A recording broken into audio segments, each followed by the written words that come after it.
Hello, this video will be all about how to do your oil change on a 2024 and later Triumph 400 series motorcycle. First, remove the two screws for the Triumph beauty cover. Removing this cover is a little anticlimactic because there's not much behind it. By the way, the Allen wrench I'm using here is 532 inches. I'm not sure what the metric equivalent is, but 532 fits perfectly. Removing that beauty cover allows you access to this one screw. That's the only purpose of the beauty cover, is to hide that. This bolt, along with all of these, are 8mm. I'll pull those off for you now. Just a note about bolt removal on this cover. Not all the bolts are the same length, so I make it a habit of leaving the bolts in the cover as I remove it in the correct position so that I don't lose them. So now we're looking at the guts of why we took the cover off. This is not serviceable, but this right here is where your oil filter is located.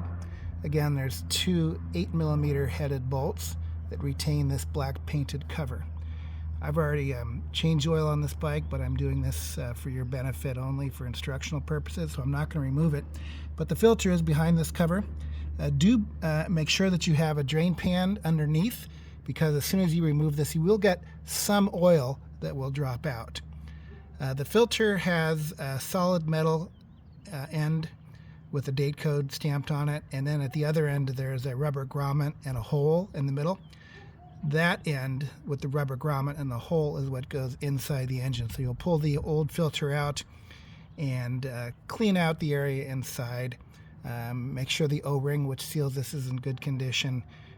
Put your new filter in with the hole and the rubber grommet on the end, and it will land into a tube that is sticking out from the engine. You'll kind of hang it on there, and then you'll simply put the cover back on, and your oil filter will be fully installed at that point.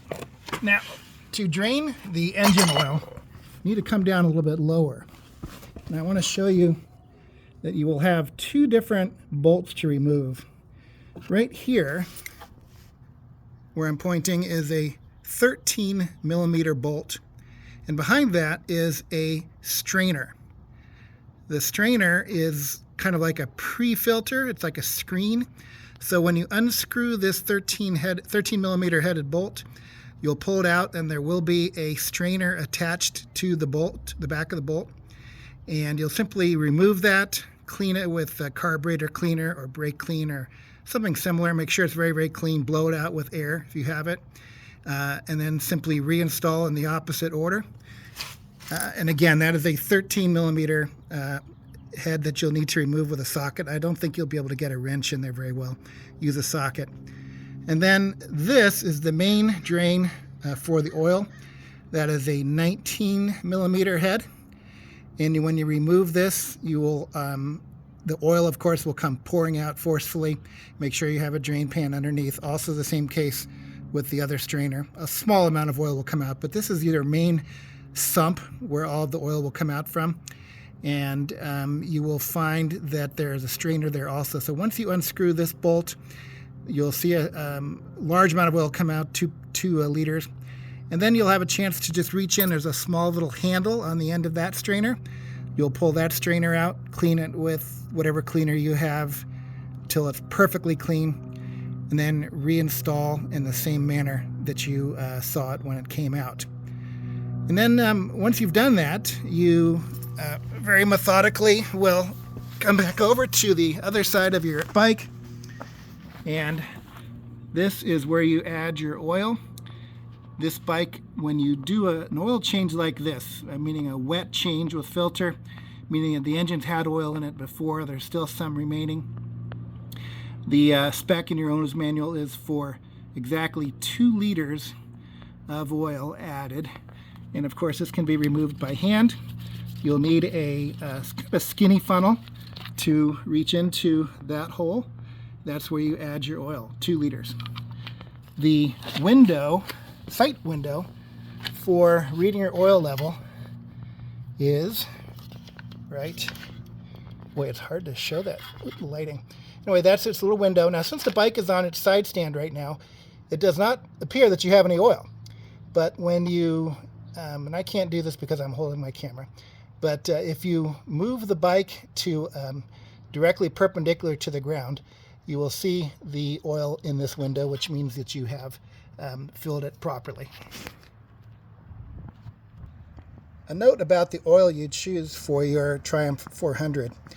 The weight mandated viscosity is 10W50, as you can see. But that's not the only thing that you should be looking for on the label of your motor oil.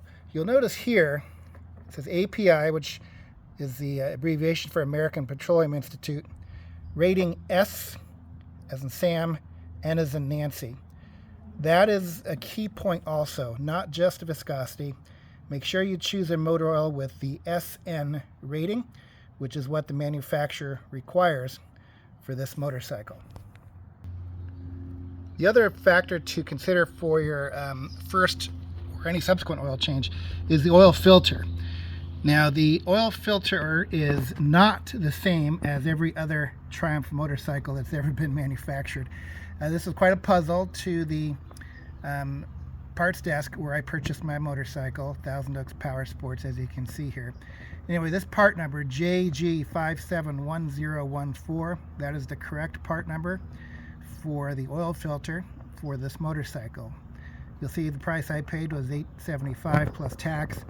I have shopped for these oil filters on various websites, and the price is substantially higher than this price that I paid at my local dealer. I'll also say that the motor oil I chose here, this brand and rating, was least expensive at my local dealer.